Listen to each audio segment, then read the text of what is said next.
So hello, and thank you for joining the session. My name is Dr. Shiri Shelf-Dagan. I'm a dietitian and researcher from Israel, and with me, And I'm Tadea Pinta, professor of surgery coming from Ljubljana in Slovenia, and you are very welcome in this session that we will start soon. And we are going to call the first presenter coming from Spain. Jordi, I'm not able. Can you pronounce by yourself that I will not do a mistake? I'm sorry. There is no problem. Okay. Okay, good afternoon, everyone. My name is Jordi Forgay from the Bariatric and Esophageal Unit at Hospital Mutua de Terrassa, and today we will present our pre-SARC trial and a study protocol that we are going to start to study the effect of a structural multimodal rehabilitation and rehabilitation program on sarcopenia in metabolic bariatric surgery. We all know that surgery is the best treatment for obesity, but there is an under-recognized clinical problem, which is sarcopenia. We know that 25 to 31% of patients of total weight loss after MBS is due to lean body mass. That means that if a patient loses 30 kilograms, 7 or 8 will be only for muscle. And we all know that preoperative sarcopenia prevalence is going from 15 to 45%, and this raises till 88% after 1 month of surgery. There is to date no clinical trials that have studied that has prospectively evaluated the impact of metabolic multimodal rehabilitation on sarcopenia using the latest criteria across the full perioperative continuum in MBS. So this is the gap that our trial wants to fulfill. The question is pretty straightforward. We think that patients undergoing 12 to 16 weeks of multimodal rehabilitation prior to MBS will have a significant lower prevalence of sarcopenia at 6 months post-surgery. Following the PICO framework, we are including adults 18 to 16 years old, BMI over 35, candidates for a sleeve gastrectomy or gastric bypass. The intervention will be these 12 to 16 weeks of rehabilitation, resistance and aerobic exercise, protein optimization, and also psychological support, and the post-op rehabilitation that will go from week 4 to month 12. And the comparator will be the standard preoperative and postoperative care. And the outcomes will be co-primary. It will be the sarcopenia prevalence at 6 months using the criteria, the latest criteria, and the MMA difference, which will be a continuous one using a one-for-one correction. So this is the study design. As you can see, it's a randomized 1-to-1 clinical trial stratified by procedure type and baseline sarcopenia. It has a first phase, which is rehabilitation, and a second one, which is rehabilitation. And the primary outcome will be evaluated at 6 months. It's a parallel group, open label, and superiority blind. And it's a single center. We are going to do it at Hospital Mutua de Terrassa, where we perform 135 cases per year. And we will do a long follow-up till month 16, which is 5 years. The eligibility criteria, we already talked about it, but the exclusion criteria we want to focus on, we are not including patients that have severe muscular disease, contraindicating exercises, also uncontrolled cardiovascular diseases, active neoplasia or chemotherapy, and patients that are taking chronic systemic corticosteroids. And the data sample has been calculated assuming a reduction of 15% with a power of 80% and attrition rate of 20%. And this gives us 178 patients, 89 per group. And we find it feasible for our center because we expect a recruitment of 30 months approximately. This is the intervention as we were talking about it.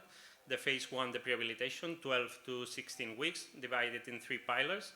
The exercise 1 will be resistance and aerobic exercise, 3 times a week supervised, 1 of them on the hospital and 2 of them using tele-prehab.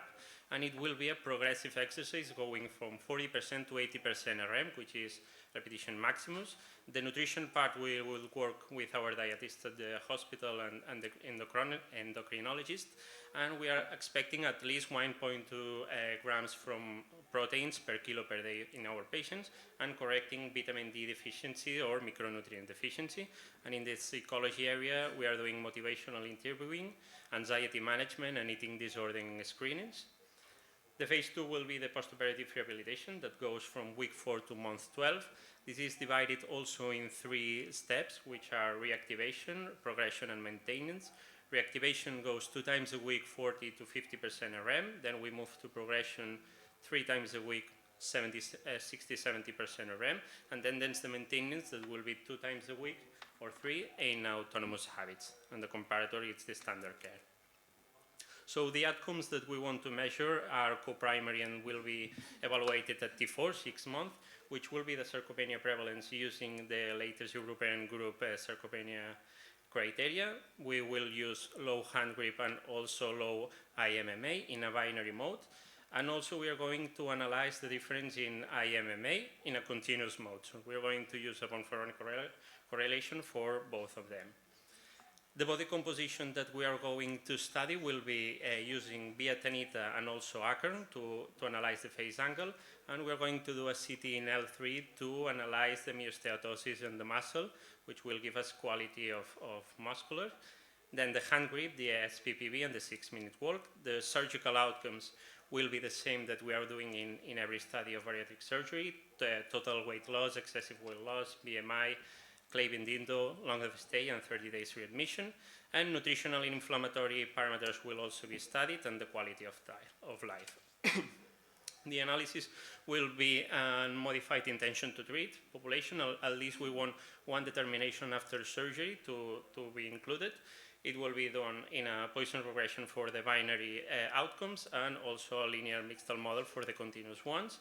And we are doing an interim analysis at 50% to check that there is no problems in safety or futility. So we've done an arrangement in the European group algorithm. We've seen that there is low sensitivity of SARF in young patients and also in population with obesity. And all our patients will undergo a hand grip and also VIA at every visit. The hand grip step strength will give us the probable sarcopenia, and the VIA or IMMA will confirm this sarcopenia. And we will also do the SPPV to check the severity of this sarcopenia. There are complementary assessments which are CTL3, via Ackern, and 6 minutes walk. And the take-home messages will be that the PRESARC is the first randomized clinical trial to evaluate multimodal rehabilitation using the new criteria across the full perioperative continuum in MBS. The program integrates exercise, nutrition, and psychology into phase design, which is rehabilitation and then rehabilitation.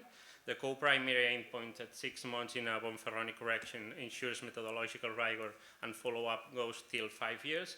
And the CTL3 myosteatosis adds a novel muscle quality that has not been studied in studies of bariatric literature. Thank you very much.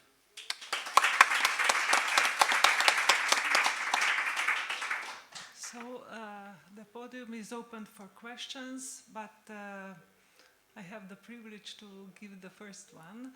Can you comment the use of BIA comparing the DXA for the selected patients? This is the first question. The second question, what the design for these obese patients for the physical activity, or how will you measure the time or the activity on manner of video or something like that, homework, let's say. Okay, so I will go for the first one. Yes. So the DXA is one of the most used in all of the studies, but we think that the radiation is a little bit higher in these patients. We find feasible to do the VIA using not only the VIA using Tanita, but also using the Ackern to get the face angle. And we think that also adding the CT at L3 gives us a novel muscle quality analysis that we think that is compared to the XA without the radiation that it has. And the second one, it was about design of physical activity, because it's always a depth of additional warmth to joints and muscles and so on. Yeah, so we have 2 points here. We are working with our rehabilitators to make exercise plans that are general but also are specifics for every patient. And we are pending from some funding to get accelerometry to check the RM maximus of every patient and to be able to check this. these steps in every patient to be progressive at every part of the step of the rehabilitation. Thank you for the presentation. I want to also ask you, in your opinion, what should be the reference weight for protein intake recommendation?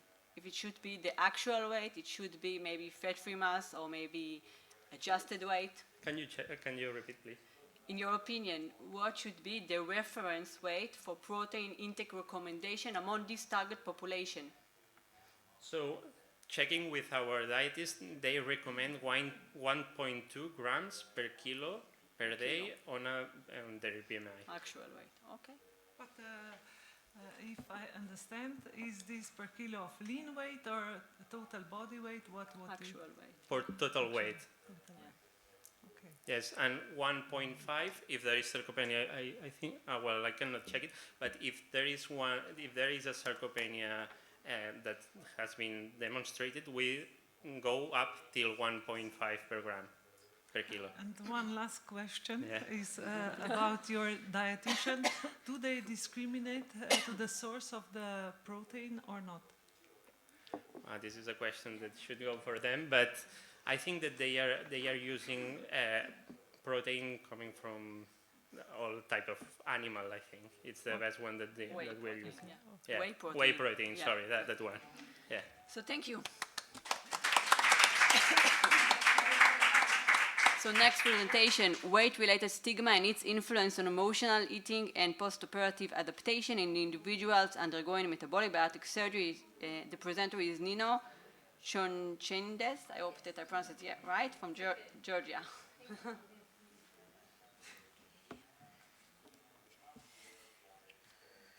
Good evening. My name is Nino Chonchendes. I'm a clinical psychologist from Georgia. Work in the Department of Bariatric Surgery and Bariatric Care, pre- and post-operative patients. Today I want to show you my research about how weight-related stigma influence bariatric patients' minds, their motivation, their mental health, because culturally and some reasons, stigma works very hard during obesity patients. Because of some reasons, me and my team decided to make this research because we noticed that some of our patients had some low level of mood and high level of depression for some big reasons, and we start to research this, and we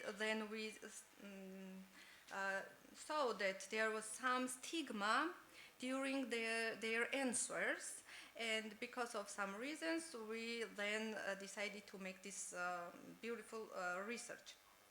As you know, weight-related stigma is prevalent in up 80% of candidates, bariatric candidates. Internalized stigma triggers shame, social isolation, avoidance of care, and some other reasons is really necessary during bariatric patients. And the necessary is during this stigma is emotional eating, because the patients who are under the stigma, they start to maladaptive coping eating process and some damage processes which really damage their success after bariatric surgery. In Georgia, there is obesity prevalence is approximately 27, 20 in adults. It's by Georgia National Health Survey. And MBS services in Georgia are expanding at this time. We have some clinics where the bariatric operation are made, and the major is in Tbilisi clinics, including our clinic where I work. Cultural context in Georgia is really hard because the weight stigma carries additional social shame. dimensions related in Georgian society beauty norms. And psychological care for MBC patients is not yet systematically integrated, but at this time we work to improve this side because it's really necessary for the patients and for the doctors who work in bariatric surgery. And prior validate stigma is emotional eating, and this study about emotional eating intervention or something has been published from Georgia, not yet. For the main, the weight-related stigma in bariatric surgery, as I mentioned, is really necessary because the bariatric surgery is really best for obesity care, but the psychological side is really necessary for them, for behavioral adaptation after operation is really necessary, and in this context the role of psychologists is integral within the multidisciplinary team and to identify risk factors and support of long-term behavioral change. Weight-related stigma is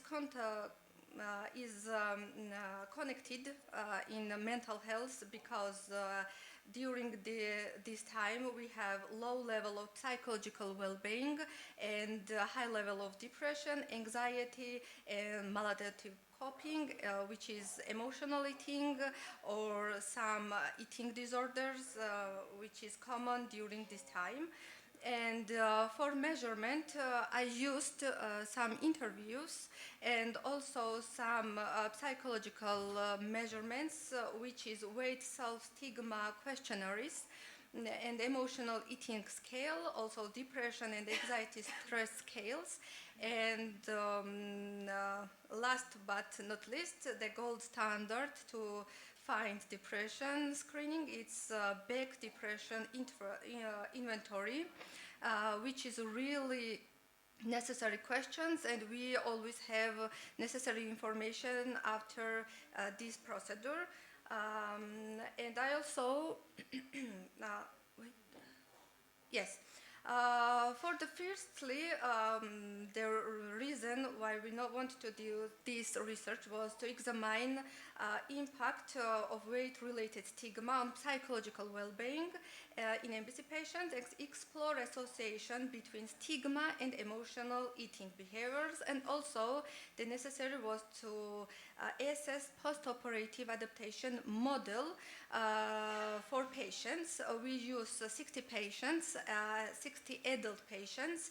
The design was observational, quantitative, and interview data. And I also told you the instrument which I used. And time place was pre-operation, 2 weeks, 6 months, and 3 months and 6 months. The single structured session was, and I used cognitive behavioral therapy techniques for this treatment. I also have one case. This was a real necessary patient in my clinic because she had the stigma. She has a lot of mental problems, and pre-operative she has a higher level of depression, and also stigma level was higher, and anxiety was really higher. And during our work, her mentality improved, and nowadays she is well. And this operation made 2 years ago, and when I called her, she told me that her mental was well and feel well after the cognitive behavioral therapy techniques. Also, there was also intervention protocols. It is mindful eating, self-compassion, and CBT emotional regulation, which we use. And for the results, as you can see in the charts, the emotional eating during the pre-operation was really higher, and 2 weeks and 3 months and 6 months, this level became low and low because during the time we work very hard to improve their mental health. And the positive indicators was that self-esteem and mood improved step by step. And there was some key findings because this showed that emotional eating from 60 patients, there was 49 patients has this level, and after this process, the 11 left, and we continuous work for them. And about other anxiety, weight, stigma, and depression, as you can see in the chart, it became low and low step by step. And for assessment, the adaptation model worked very well during this time. And the reason why we're monitoring them is that during the time they feel well, and the attention is really important for them. To call them, to make some consultations, telephone consultations, it's really important for their monitoring. And for conclusion, weight-related stigma significantly affects psychological well-being, and adaptation in MBC patient became more and more routine after operation. This was limitation of my research, and thank you for attention.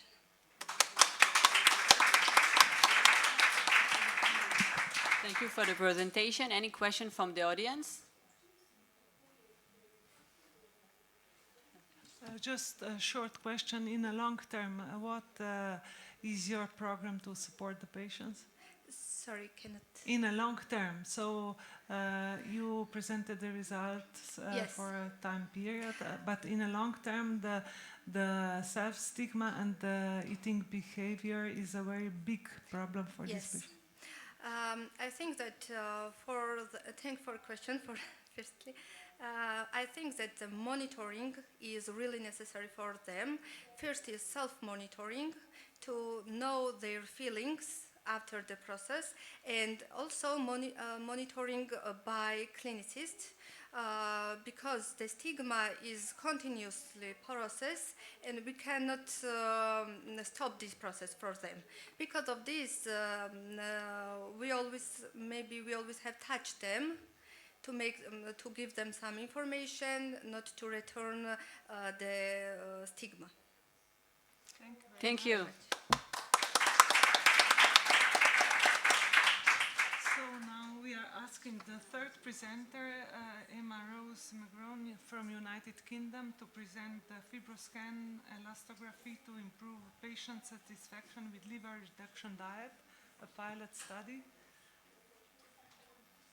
Hello, thank you for Hello. the introduction, and thank you for the opportunity. I'm here on behalf of my colleagues, the bariatric team at the Whittington Hospital, which is in London, to present a small study that we've run to see if FibroScan, which is a point-of-care, non-invasive way of looking at liver health, can improve patient motivation and compliance during the liver reduction diet. Whoops, sorry.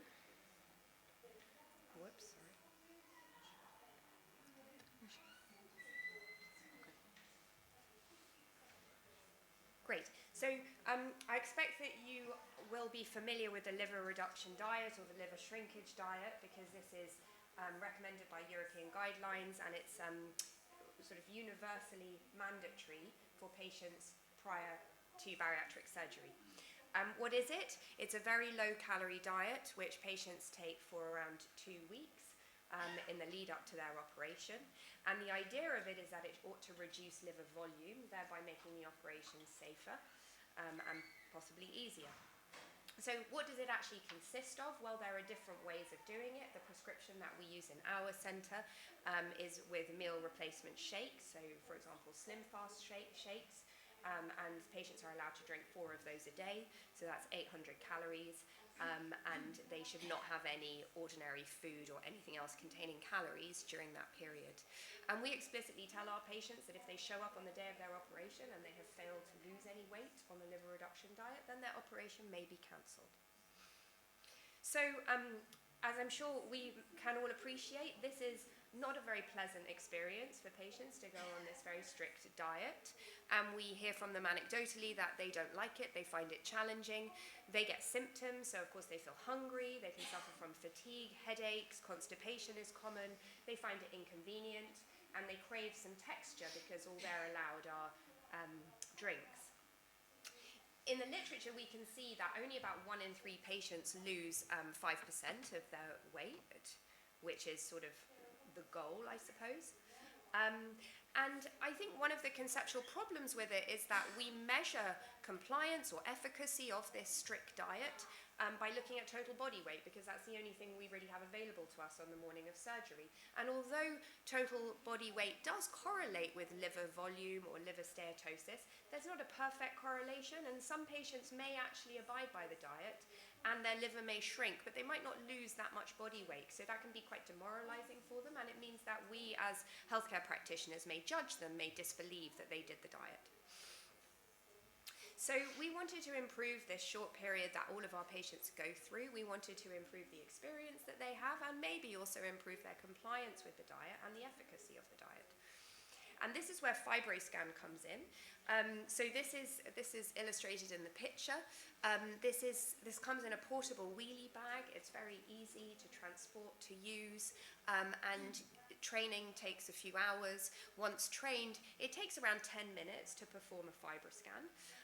How it works is it uses transient elastography to send a painless vibration wave through the liver and measure how quickly it bounces back. And that indicates the density of the liver, i.e. how stiff it is and also how much fat it contains.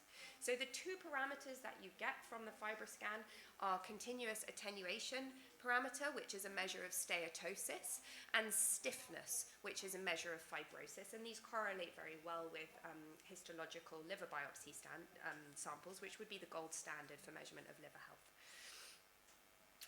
So our objective of this small study was to assess whether it was feasible within our service to use a routine FibroScan to improve the patient experience with the liver reduction diet and to see if this would indeed be a useful thing to do.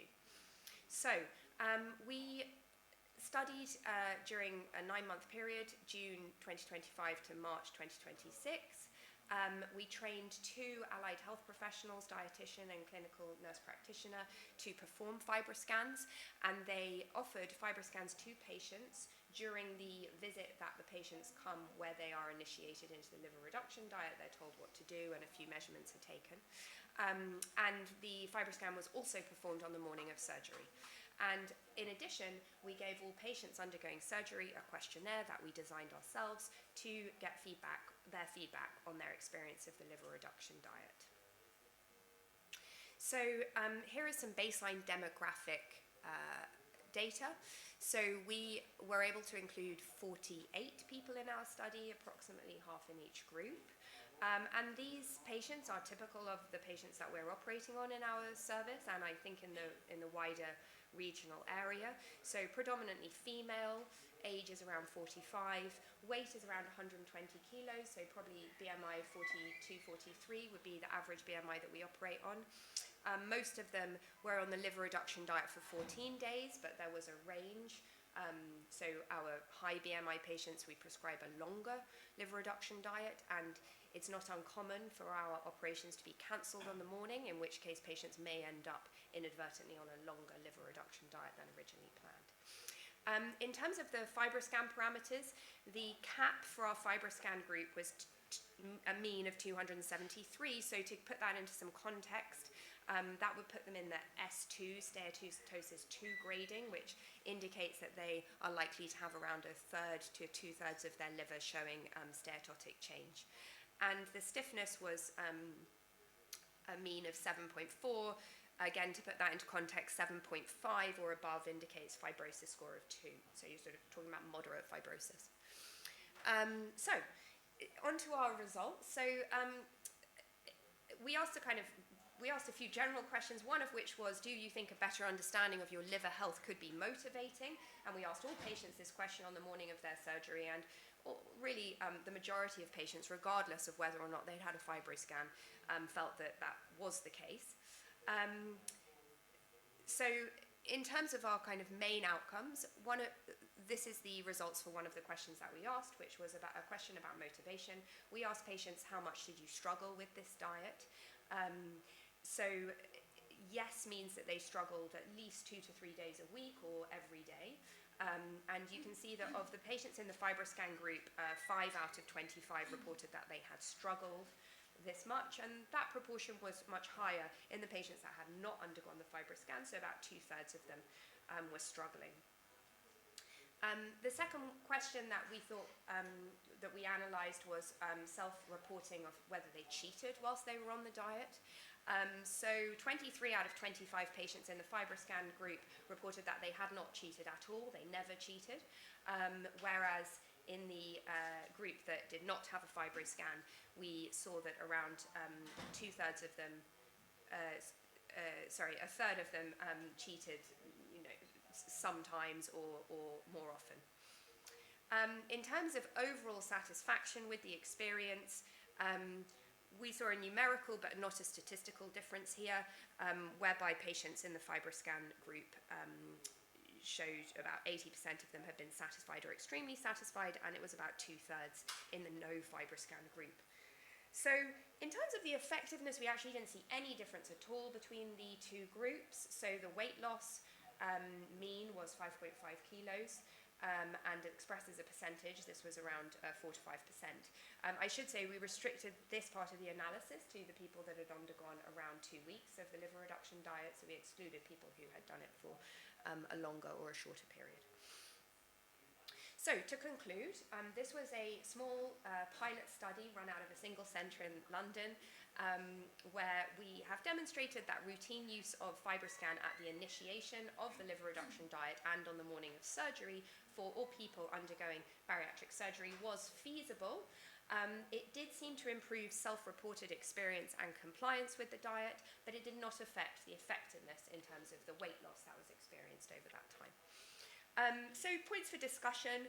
Firstly, I would say a major limitation of this study is that our patients were not randomized. This was very much a real-world study, so we did it within our clinical setting. Group allocation was basically determined by logistical factors, which would be having a trained AHP on the visit in which the liver reduction diet was initiated, and other logistical considerations. How does this add to the literature? Well, so there is some evidence in people with chronic liver disease that having a FibroScan can improve patient-reported outcome measures and motivation, but it has never been assessed in this context, so nobody has looked at it in people with metabolic dysfunction-associated steatotic liver disease undergoing bariatric surgery in their liver reduction diet. And then I think really to kind of open it to you guys, so we're still debating amongst ourselves, should this change our practice? Is this something we should routinely do? So to go against it, there's a cost and a time implication of doing this. On the other hand, it does seem to perhaps to a small, albeit small extent, improve the patient experience. So these are the things that we're weighing up. Thank you.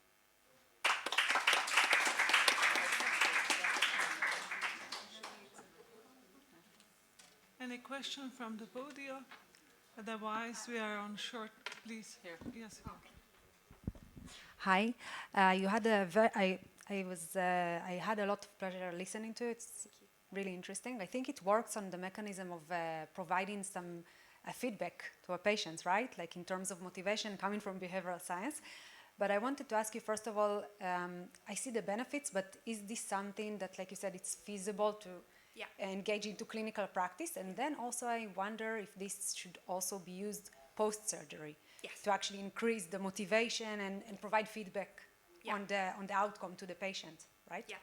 So one of the reasons for doing this study was to assess feasibility, because up until recently it has been sort of widely thought that FibroScan is not useful in the bariatric population because there's a huge amount of adipose tissue that the vibration wave has to get through. They have now improved the machine. They now have an extra large probe, and part of this was to see, can we do this? Can our AHPs that have been on a short training course do this in this difficult population group? So I should have said that in 2 cases the scan was not possible. We couldn't get good results, and in 2 cases the variability was too wide because you take many measurements, and those were excluded. and in one case, a patient declined. But overall, I think this does demonstrate feasibility because that's a small number out of the number of people that we looked at. We certainly found that, there's a visual, the patient is looking at what their liver looks like, and you can explain that to you, that it was a really good opportunity, if nothing else, to have a conversation about liver health, and I think that probably explains part of the benefits. And to the final part of your question, yes, we are actually now following up these patients and looking at their 3-month FibroScan results because we're interested in understanding the trajectory over time. Thank you. The next presentation, prevalence and characteristics of drug-related problems identified by clinical pharmacists, review 6 months after metabolic bariatric surgery. The presenter is Berdian Ortjinsen. I hope that I pronounced it right, from the Netherlands. Thank you very much for the introduction. I'm Berdian Ortjinsen. I'm a hospital pharmacist, and today I want to take you with is what I do as a hospital pharmacist in our Center for Obesity. But first, I do not have any disclosures. Well, I don't have to explain to you the procedures, but we all know that the restriction of the food intake and the malabsorption of nutrients causes patients to lose weight. But you can imagine that when you take medication orally, also the absorption of the medication can be altered after the bariatric surgery. So that's why we decided to start a clinical pharmacist review, in which I discuss the medication use with the patients when they come back to our center 6 months after the surgery, and we discuss the drug-related problems they experience.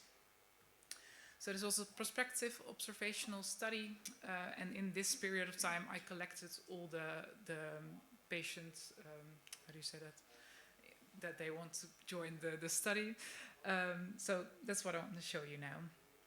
So the study objective was to evaluate the prevalence and the nature of the drug-related problems, but also the severity of these DRPs that we found 6 months after the surgery in individuals who were at a high risk for medication-related complications. And who were the patients that were at high risk? So we included patients that used quite a lot of medications, so 5 or more, systemically available medications, but without the standard vitamins that they have to take after the surgery. Second, we included patients who use high-risk medications, so you can think of psychotropic drugs, for example, or patients who had any medication-related questions or problems, and signed informed consent, of course. And then we reviewed all the interventions by myself, by our internist endocrinologist, the surgeon and the nurse practitioner, to divide them in the different categories of the drug-related problems and also to categorize them into the severity. So in this period of time I included 78 patients, of whom most were female, with a median age of 52 years old.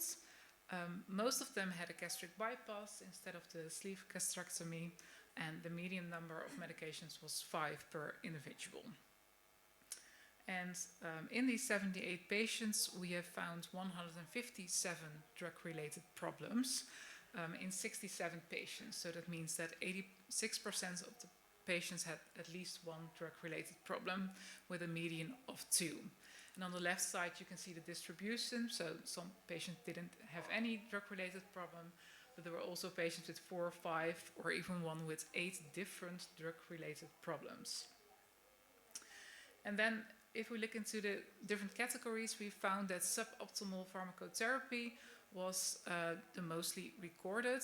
So that could be drugs that were there was no longer an indication for the drug, like proton pump inhibitors to protect the stomach, for example, or still taking extra vitamins besides the special supplementation. Also the need for, or the lack of monitoring was prevalent a lot, especially patients still taking blood-lowering medications, and they have never been monitored after the surgery, whether that was still necessary or not.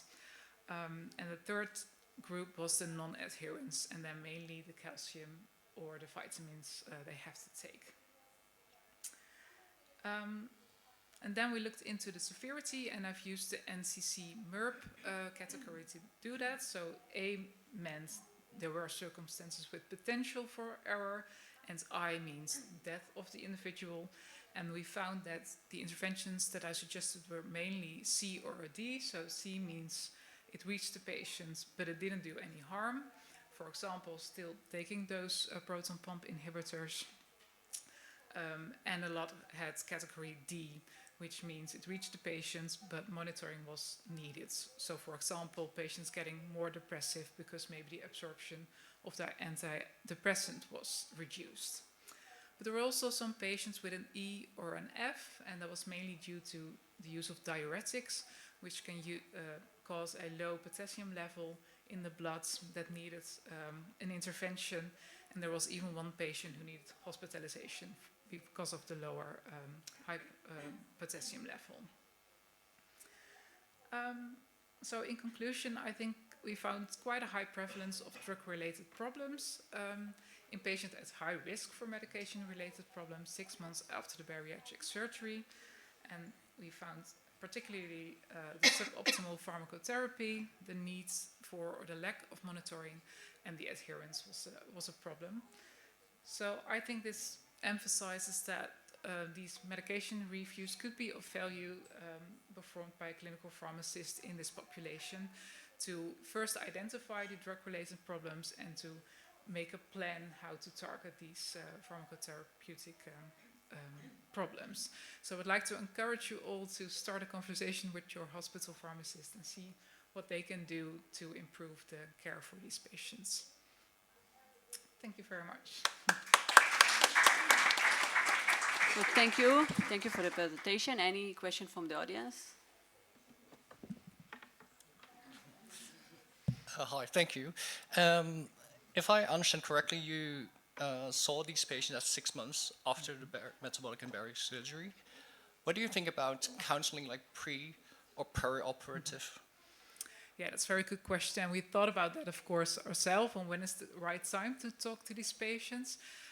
So first we were thinking about around the operation, the surgery, but then they get already a lot of information and a lot is changing in their life.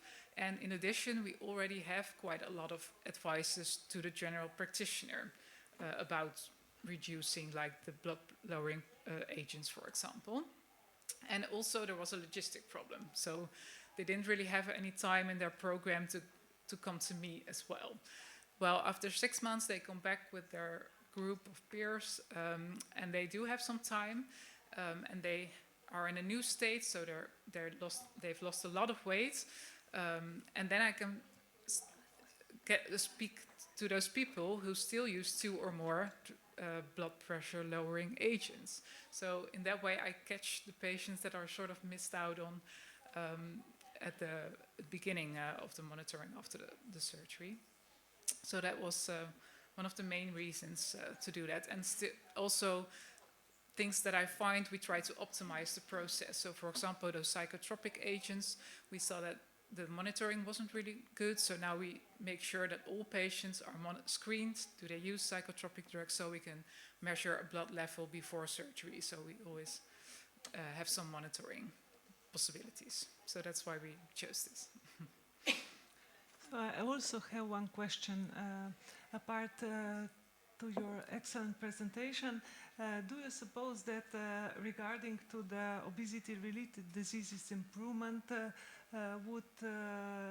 can we recommend a follow-up from the view of pharmacists? Because there is a changing of dosage of the drugs, then we can change the type of drugs if the diseases are improved. What would you suggest? Which drugs you can... In general. Sorry. For example, for a patient with a huge burden of obesity-related diseases, diabetes, hypertension, and so on, after certain improvement, but not complete improvement of the diseases, would you recommend a regular checkup from the pharmacist or not?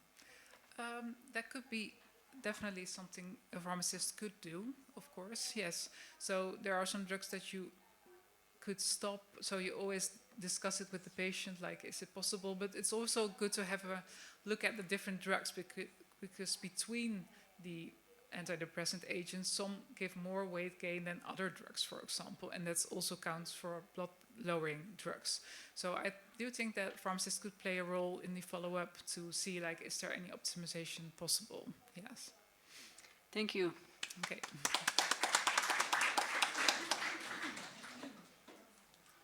Now we would like to invite you the next presenter from Spain, ultrasound assessment of muscle thickness evolution, patients undergoing metabolic and bariatric surgery at our center, a 3-time point pilot study.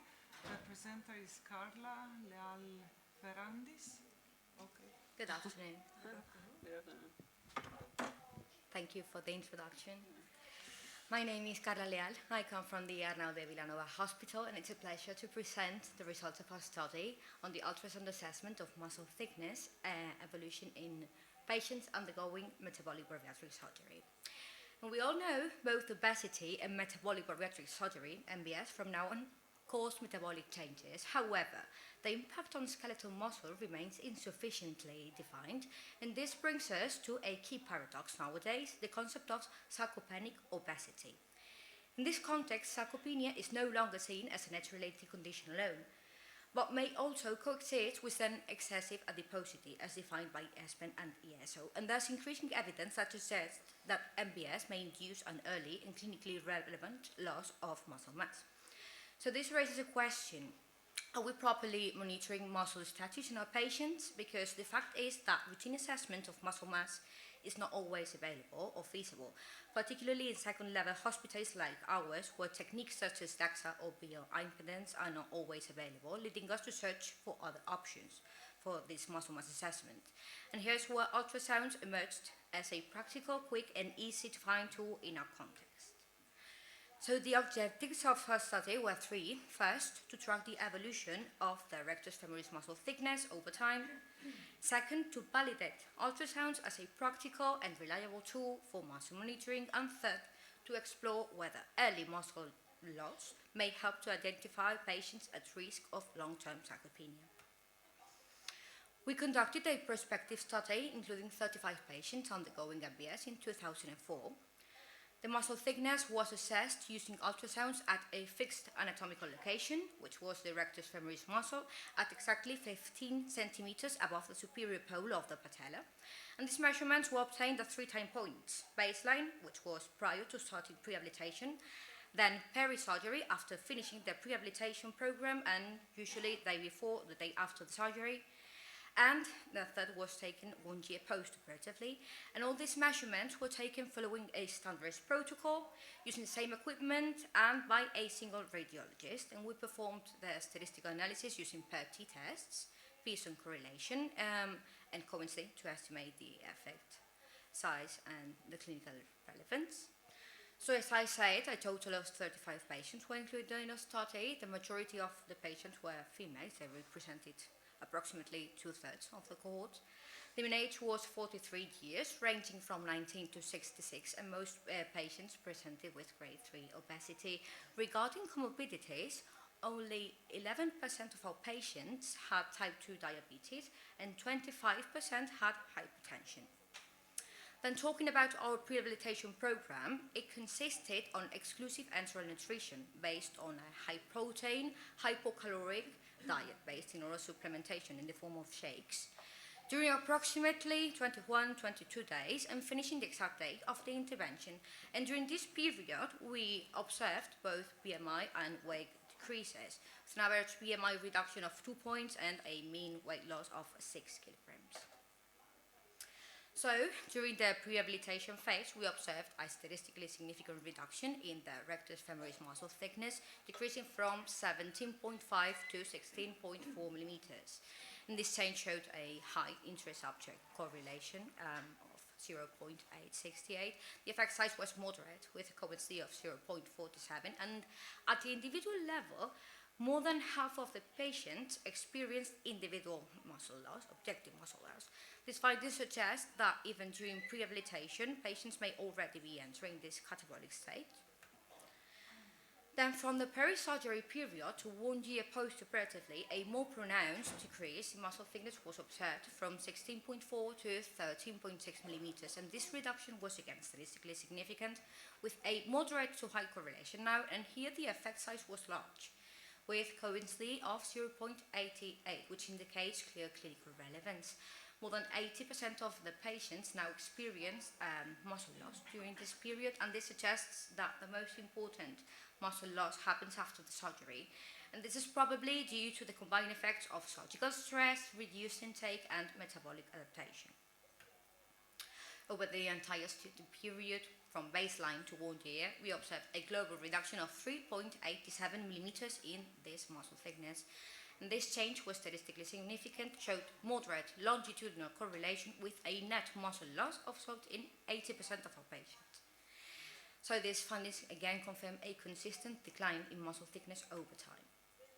To further explore these findings, we analyzed the individual results, showing in these graphics the distribution of muscle loss on the left and individual patient trajectories on the right.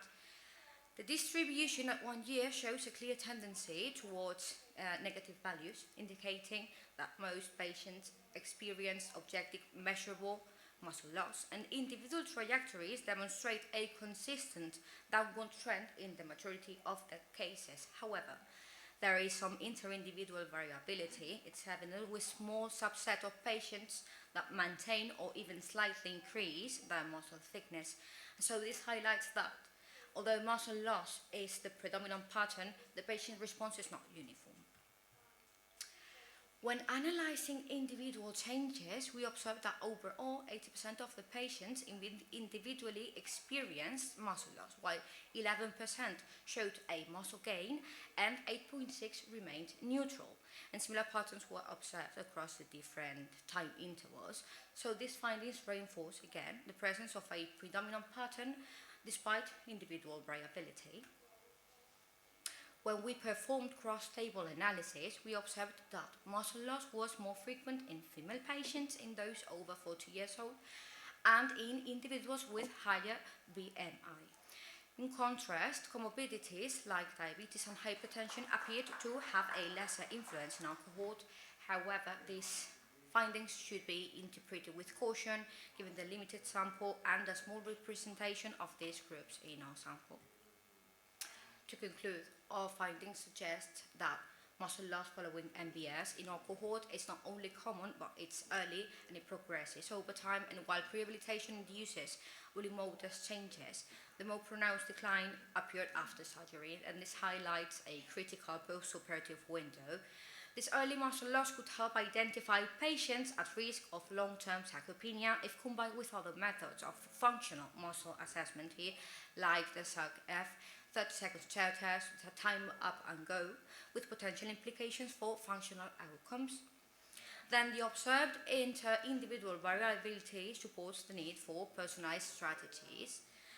Ultrasounds provide an accessible, reproducible, and radiation-free tool that could be integrated into our clinical routine. However, these results should be interpreted within the limitations of a pilot study and would require validation in larger cohorts. Thank you very much for your attention.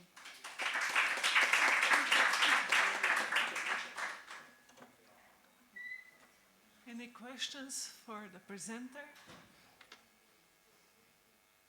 Just a small question for technical point of view. Would you comment the difference that ultrasound is obtained just before or the day after surgery? We did not find any difference. In fact, it was more than a scheduling thing than a technical aspect in our study. Mm-hmm. Thank you. Next presentation, developing a body cue per reference-based measure for weight loss treatment. It's going to be presented by Claire de Vries, I hope that I pronounced it right, from Canada. Yes, I'm from the Netherlands, but it was something went wrong, so I Sorry. No worries at all. Thank you very much for the invitation of presenting this study here, and I would like to thank our international entire team for the study. I have nothing to disclose. I'm going to present about a new measure of the body Q, and the body Q is a patient-reported outcome measure that is developed for patients undergoing bariatric surgery and body contouring surgery, and later it was also developed for patients having obesity treatment. This patient-reported outcome measure is included in two different core outcome sets. One of it is the ICHOM set that is used for clinical practice, and another core set that it was included is the standardizing quality of life outcomes in obesity treatment, and there parts of the body Q are also implemented. So already for research and clinical practice, it is an important patient-reported outcome measure to evaluate outcomes that matter most to the patients. And the present study is about the development of a new measure of the body Q, a preference-based measure that is used for cost-effectiveness studies in weight loss treatments. And why should we use a different measure, a preference-based measure? A preference-based measure can be used for cost-utility analysis to measure QALYs, which is a quality of life of a patient, which gets a value between 0 and 1. That is the utility of the patient, and that is and then you can relate it to the quality of life with the costs. With the data of the QALYs, you can inform treatment decisions. So, for example, if you want to make a decision about different treatments, which is the best, it's important to include the QALYs. So, is it worth the quality of life of the patients against the cost? And then what is also important is that it captures the patient perspective. So it's not only making differences about the costs of a special treatment, but also including the patient perspective. For the start of this study, we used 8 patient-reported outcomes that were used from the SQUAD initiative that I already mentioned, who developed the core outcome set of patient-reported outcome measures in obesity treatment. And through global interdisciplinary consensus meetings, we identified these 8 pros that are most important to people living with obesity and undergoing obesity treatment. And underneath you see the 8 different pros that were selected. And we identified that in many of the preference-based measures, these outcomes were not included. In almost all measures, social, mental, and physical health are included, but not the specific outcomes related to obesity or obesity treatment. So that's why we want to develop and validate a special preference-based measure for people undergoing obesity treatment, and we want to include these outcomes that are most important to these patients. For the study, we used a 3-phase approach, in which in the first phase we identified the content validity of the measure. And we mapped outcomes of the body Q to the 8 different pros that were identified in the other study. And then there were experts who reviewed these items that were identified in the study, and it was sent to an online sample of people with and without obesity, and they had to say whether the items were relevant and comprehensible to them. So when we defined a lot of items, we started with the field test to make a selection which were the best items to be used in that measure. And we included 770 participants living with obesity in a heterogeneous international sample. And after that, we did the final analysis, the psychometrics, that we used the modern psychometric analysis, the rash measurement theory analysis, and for the reliability, we asked participants to fill out the questionnaire again.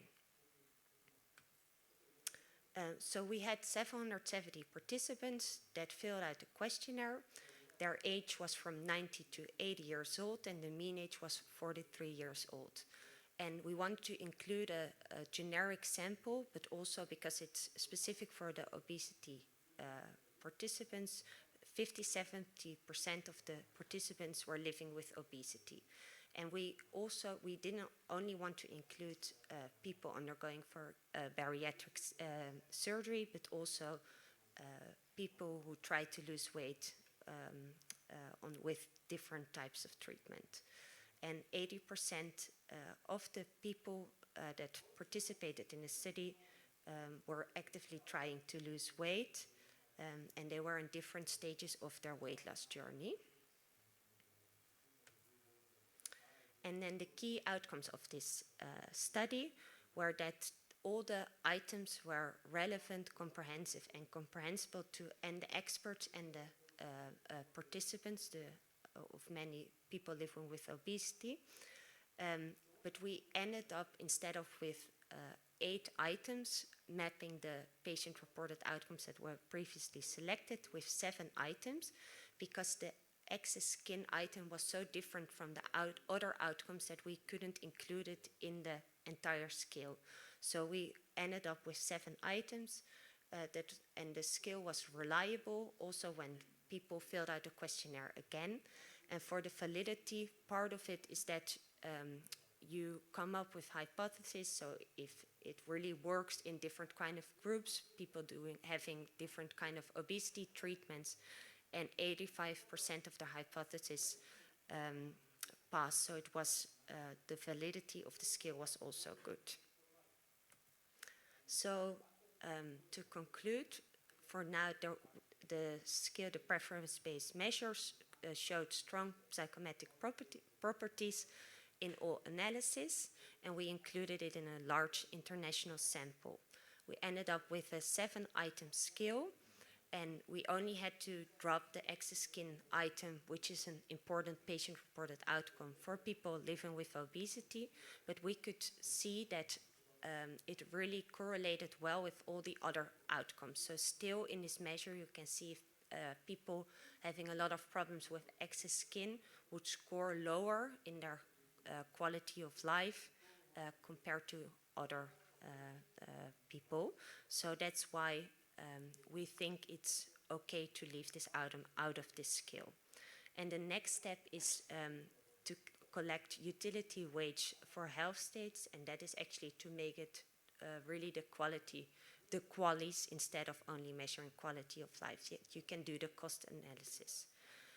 So after the next phases, we will be able to do cost analysis, utility analysis in obesity treatment research. If you want to know more about the scale, you can contact us through this QR code. Are there any questions? Thank you for the presentation. It was very good. A question from the audience.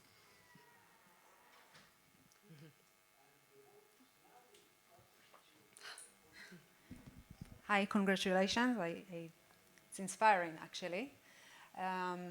So just to clarify, this tool is supposed to be used in patients in population living with obesity, regardless of the procedure, like bariatric surgery, medications, Yes. so it's general quality of life in patients living with obesity and related to medical procedures, if I understand. Yes, Okay, yes, just yes. wanted to clarify. Because Is it's this only now for surgery or?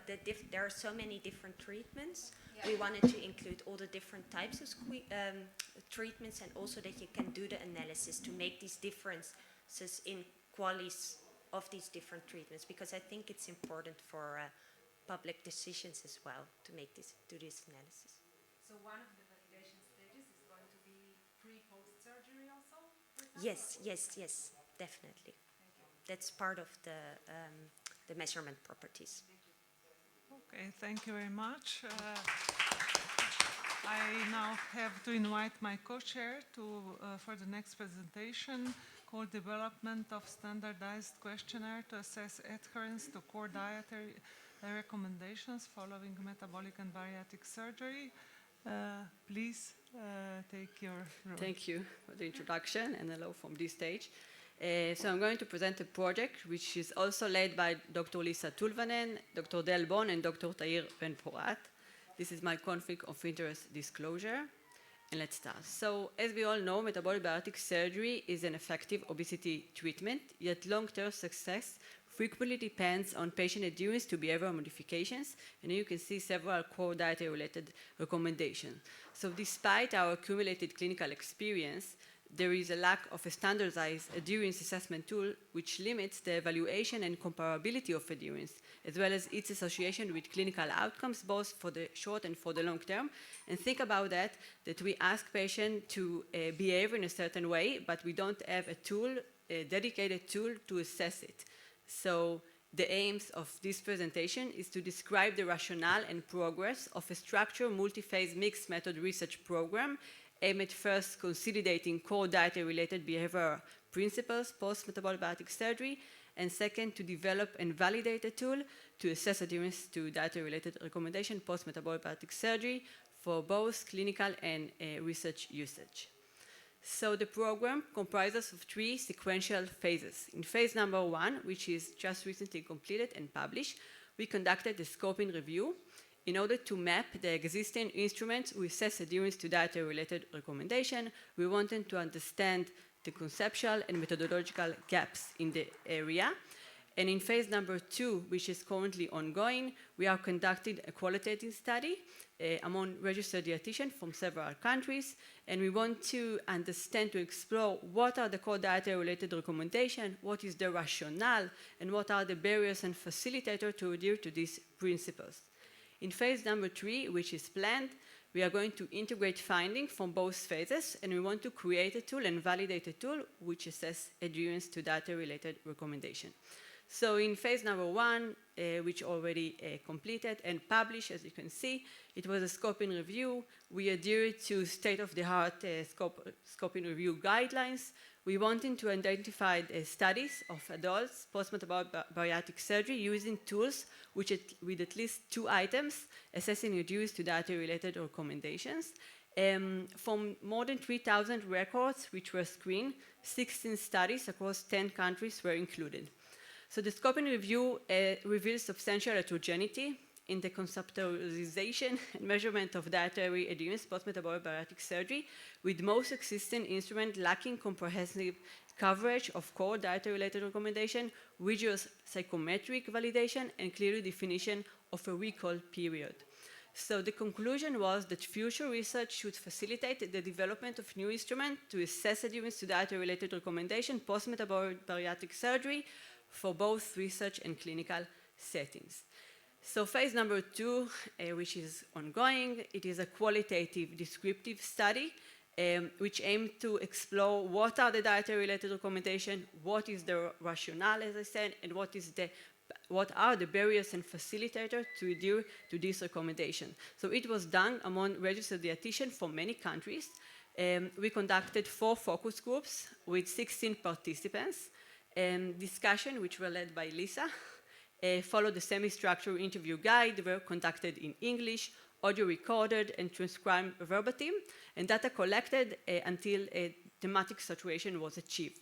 So currently we are now in the analysis phase. We are doing a thematic analysis and applying both inductive and deductive coding. In phase number 3, we are going to develop the tool.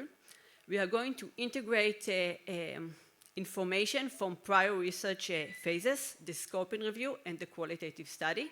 And this is going to bring us to version number 1 of the tool. Then we are going to send the tool to 10 healthcare professionals actively involved in metabolic bariatric surgery from Israel. This is a purposive sampling in order to assess content validity. We are going to utilize the content validity ratio methodology.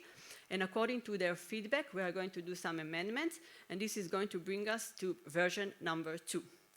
Then we are going to pilot test the tool among 20 patients from the target population. This is a convenience sampling in order to assess phase validity. And according to their feedback, we are going to integrate their feedback, and this is going to bring us to version number 3. Then we are going to move on to tool validation. So the psychometric evaluation will be conducted in a field study among 330 adults following primary metabolic bariatric surgery for patient list at the Tel Aviv Assuta Medical Center, where my lab is located. We are going to use quota sampling based on time elapsed since surgery, 1 to 6 months, 6 to 12 months, and more than 12 months post-surgery. Here you can see inclusion and exclusion criteria. So personnel from the research team is going to contact the patient and ask their approval to participate in the study. The one that are going to agree, we are going to send them a survey, online survey, with demographic characteristics, medical information, and anthropometric data. We're going to do cross-validation with medical files where available. So for validity, we are going to test conversion validity. We are going to ask the participant to fill in also the general self-efficacy scale and the health literacy survey. And we are going to test correlation of the scores of all these tools because we believe that there is some shared theoretical background of these tools.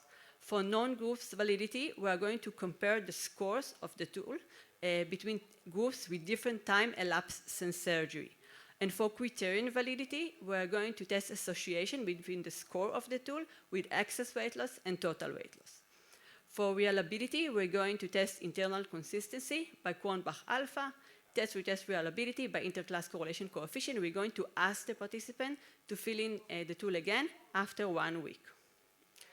So to summarize, this multi-phase program addresses key conceptual and methodological gaps in metabolic bariatric surgery, nutrition, and health behavior research by systematically developing a standardized adherence assessment tool. The resulting tool is anticipated to improve measurement consistency across studies, support clinical evaluation of dietary adherence, and facilitate research linking adherence to postoperative outcomes both for the short and for the long term. Future step will include international validation. We want to translate the tool into numerous languages, and also to do cross-cultural adaptation and digital implementation. Our dream is that we are going to have a website and that everyone could use for clinical usage and also for research usage. So I want to thank all of my colleagues who took part and still taking part in this great project, and thank you for listening. Thank you very much. Any questions from the podium? Otherwise, I will take a privilege to ask the first about cultural validation. What would you recommend? We know all that it's very difficult to apply to different regions, countries, and cultural background, and reports from these questionnaires might be misunderstood according to the facts. What would you suggest? So after that, we will create the tool and we want to translate to other languages. There is a methodology to adhere, like if you want to translate tool to different languages. So one of the steps after forward and backward translation is to send the test maybe to the target population, local target population, and to understand from them face validity, or maybe more. We can, you can deeper to more, more question and more understanding, and to change things according to the target place that you, direct your tool into. So this should be part of the process when you want to adapt the tool to a different country or even different population in the same country. So this is going to happen, but. So revalidation local would be mandatory or not? The first stage, we are going to create a tool. So it's going to be all, related to our country. But afterward, of course, an adapter to our country. But when you want to use the same tool in different countries, you have to do the adaptation because you can't do it copy-paste and that's all. You need to test if it's reasonable to use the same tool only by translation, or you need to do something more in order to adapt it to the target population in terms of culture and more things, and language, of course. Any other questions? So the message is that we have to adhere to the local circumstances using the same tool. Yeah, you have to have a tool, first of all, and then move on to more things. Then we can speak about same things. We need to speak in the same language here, yeah. So thank you. Any other questions? Okay. So we are asking the next presenter. This is coming from Spain. Fertility and obstetric perinatal outcomes after SADIS, retrospective study from a prospective cohort. Please. Hello, thank you for the introduction. I'm going to talk about fertility and obstetric and perinatal outcomes after SADIS in our center. I don't have any conflict of interest. So, obesity is known to have a bad impact in fertility by disrupting hypothalamic pituitary ovarian axis, by promoting an insulin resistance, and all of this leading to an ovulation and menstrual irregularities and poorer obstetric and neonatal outcomes, and increasing obstetric risk. So we know that bariatric surgery restores ovulation and improves pregnancy outcomes, but most of the evidence we have is with bypass or a leaf gastrectomy, and we don't have any study with an hypoabsorptive technique like SADIS. The aims of our study, the three main aims is to characterize fertility and reproductive outcomes after SADIS, evaluate maternal morbidity, and assess fetal and neonatal outcomes. Also, to know about spontaneous conception rate and surgery to conception interval. It's a retrospective observational study between 2010 and 2023, and this is our cohort flow, 505 studies in this period, with 159 women in reproductive age. We have 34 women who conceived, with 40 pregnancies in total, and we had to exclude 7 cases, 2 with 2 ongoing pregnancies during the study, 2 assisted reproductive techniques pregnancy, and 3 losses during the period. In total, we had 33 live birth analyses. The median age at surgery was 52.7 years, with a mean preoperative BMI 46.5. About comorbidities, sleep apnea in 37.5%, diabetes in 21%, and hypertension in 20%. About the technique, a common channel length of 250 centimeters was used in 85% of the cases, while only 15% have a 300 common channel use. We had a postoperative pregnancy rate of 20.1%. That is consistent with the literature and with known obesity women, and 94% spontaneous. Mean surgery to conception interval was 38 months, with a range between 3 and 107 months. And we have 3 pregnancies with less than 12 months between the surgery and conception. The mean maternal age at delivery was 35.4 years. Mean gestational weight gain was 10.7 kilograms, with a range with 4 and 27. And BMI will go from 28 to 31.2 kilograms. And we had a weight gain of less than 9 kilograms in 41% of the patients. About the cesarean delivery, 51%, mostly elective, and 18% emergency. About maternal complications, gestational diabetes in 9% of the women, hypertension disorders in 11.7%, and gestational anemia in 17.6%. Mean gestational age was 57.8 weeks, with only 9% of preterm births, and few neonatal complications, only 9%, one neonatal hypoglycemia, and 2 major congenital anomalies, and with no neonatal mortality.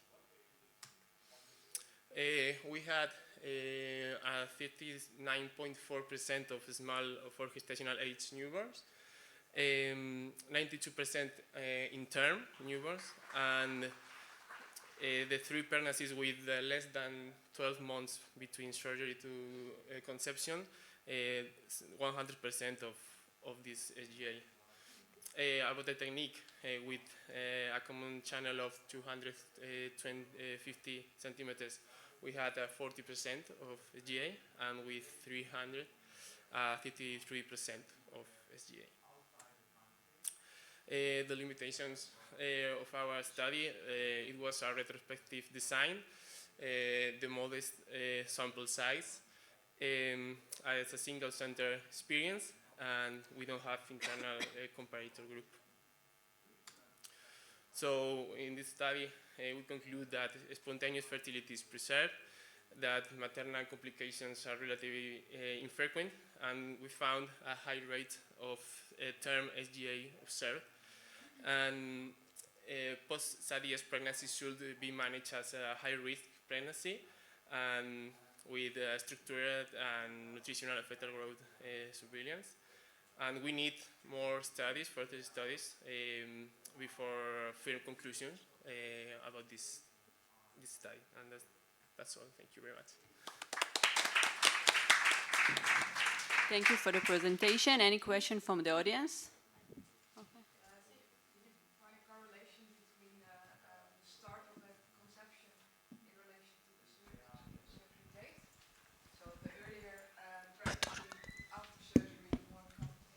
Yeah, the most important found was the 3 women who had less than 12 months interval. All of the newborns had SGA, small for gestational age. So. Yeah. Of course, we would advise of they have to wait more 18, 24 months before conception, but not always. Thank you for your interesting presentation. My question about after bariatric surgery, patient have weight gain. What medication we can use before pregnancy? When patient have diabetes mellitus, after bariatric surgery, maybe improve your condition, but maybe later, 3 months later, have starting weight gain. What medication we can use before pregnancy? Relative to diabetes? Yeah, maybe insulin resistance. What groups medication? GLP-1 agonist, only metformins, what we use? Because fertility and PCOS, it's dependent insulin resistance. Without insulin resistance, we have not PCOS, you know. That's why my question about it. Because after bariatric surgery, a lot of patients have weight gain. You mentioned this is SADS. It's not more common weight gain, like it's sleeve gastrectomy, but we have this. You can use GLP-1, GL1 agonist or metformin, but it's up more to, yeah. Thank you.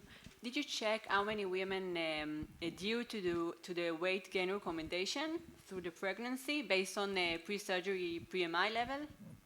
Sorry, can you repeat? Did you check how many women adhere to the weight gain recommendation through pregnancy based on pre-surgical BMI? No. No, it is interesting, and maybe you can do analysis based on this because it's really important. Yeah, of course. So thank you.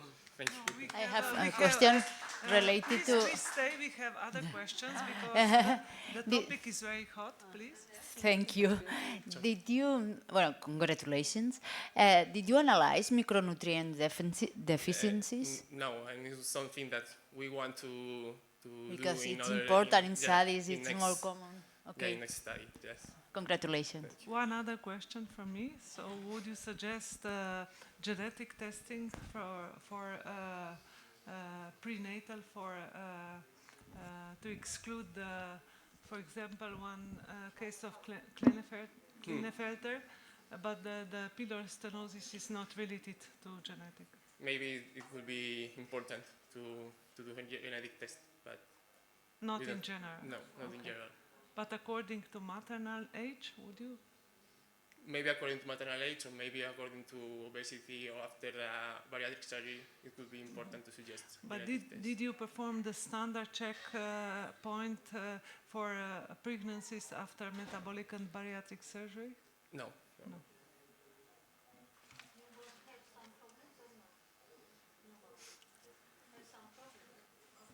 No. Okay, thank you very much. Thank you. So last presentation, accuracy of predictive equation versus indirect calorimetry for resting energy expenditure assessment in metabolic bariatric surgery. It's going to be presented by Maria Santos Silva from Portugal. Good afternoon, my name is Mariana Santos Silva and I came from São João University Hospital, where this study was conducted under the supervision of Dr. Cristina Teixeira.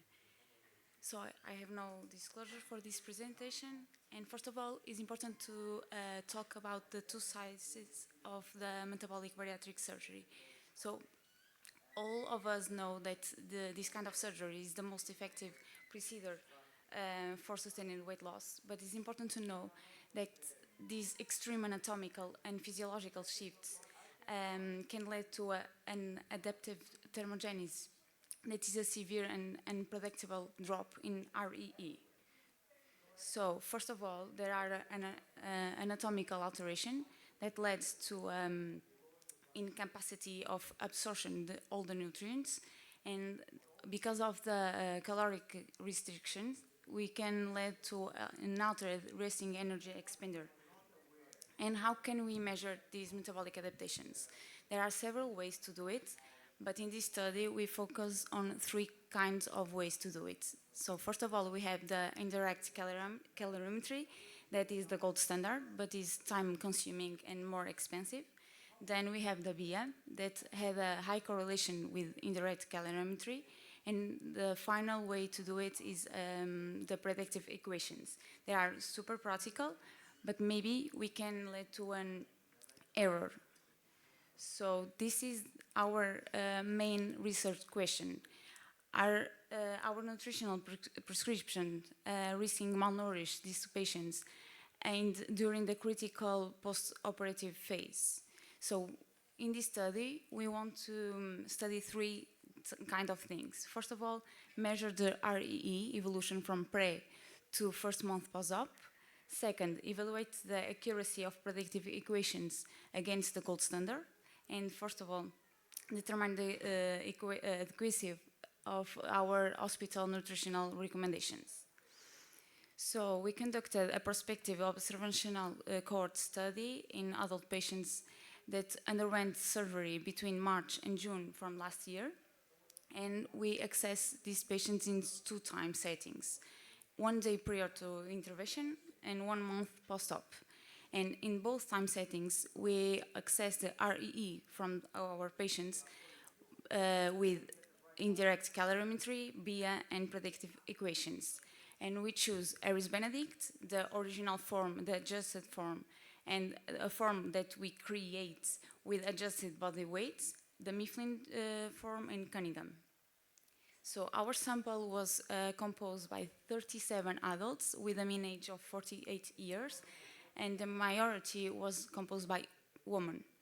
More than 75% of our patients presented obesity grade 3 prior to surgery. Only 60% of the patients were physically active before the surgery. Regardless the surgery type, most of the patients underwent gastric bypass. And regarding to obesity surgery mortality risk score, most of the patients have a class 2. So, between the first month and the pre-surgery time, we saw a decrease of more than 300 kilocalories per day. And this appears in women and men. But it's curious to know that prior BMI class, mortality score, and type of surgery did not show statistical difference in REE in this study, only the sex. Regarding to body compositions, what we saw is a decrease in lean mass, but the fat mass is still the same in pre-surgery and 1 month post-op. And when we compare the indirect calorimetry with BIA, we saw the same trend. The REE decrease in the first month post-op. And that's why we found a very strong correlation between indirect calorimetry and BIA in this study. But when we compare the gold standard with predictive equations, we saw a different scenario. We saw that Mifflin, it's a good equations in the pre-op phase, but it fails to capture the severe metabolic adaptations in the post-op. Harris-Benedict is a moderate correlation in the pre, but it falls again in the post-op. And it's curious to know that adjusted versions of Harris-Benedict offer no clinical advantages from the original one. And most curious is to know that Cunningham, that is the only equation that taking lean mass into account, falls significantly post-op. It's the worst equation to use.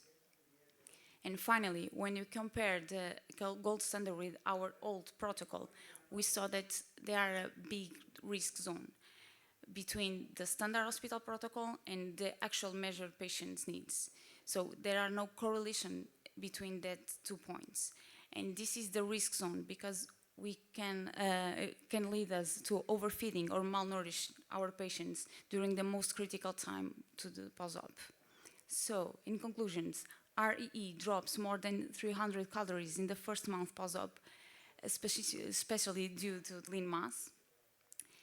The case of Cunningham, that is the only equation that take lean mass into account, show us that we can use these equations, but if you had to use it, only the Mifflin had a good correlations and only in the pre-op phase. In the post-op phase, we had to use indirect calorimetry or at least BIA as a standard of care. And finally, there was no correlation between our oldest protocol and the actually RRE that the patients need. So the most important message with this work is that precision requires measurement, not assumption. Okay, so maybe we can change our protocols and implement the indirect calorimetry or BIA as a standard of care in our hospitals. So thank you, and thank for all the great team at our hospital.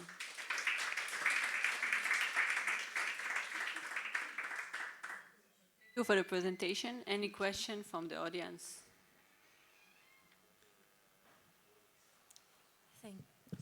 Thank you very much. I'm Francesca Battista from Padova in Italy.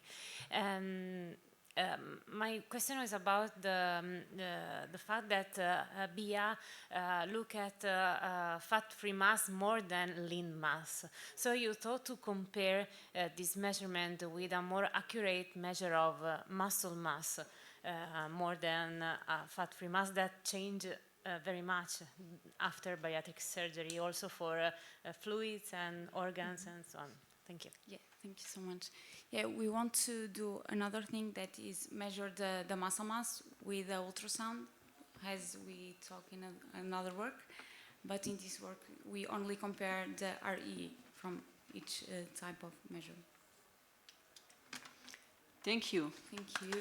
So thank you all for joining us and enjoy the rest of the day. Bye for now. And thank you for being on time. Okay.